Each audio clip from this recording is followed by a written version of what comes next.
முருகப்பெருமானுக்கு 2 மனைவியர்கள் உண்டு இல்லையா? வள்ளி, தெய்வானை, இப்படி 2 பேர் உண்டு.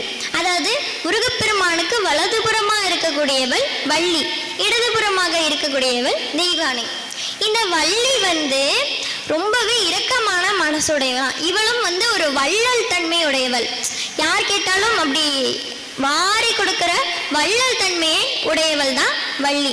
அதாவது ஆண் பால்ல வள்ளல்னு சொல்லுவாங்க, பெண் பால்ல வள்ளி அப்படின்னு சொல்லுவாங்க. இந்த வள்ளி என்ன பண்ணுவாளாம், முருகப்பெருமானுக்கு இப்போ நம்ம ஏதாவது துன்பம் அப்படின்னு அவரை சரணடைஞ்சோம் அப்படின்னா அவரே மறந்தா கூட, முருகப்பெருமான் மறக்க மாட்டார், ஆனால் அவரே மறந்தா கூட இந்த வள்ளி என்ன பண்ணுவா, அதாவது அந்த பக்தன் அன்னைக்கே பிடிச்சி ஏதோ கஷ்டம்னு கேட்குறாங்க, என்னன்னு கொஞ்சம் பார்த்து செய்யுங்க, அந்த மாதிரி வள்ளி முருகப்பெருமானுக்கு ஞாபகப்படுத்துவாளாம்.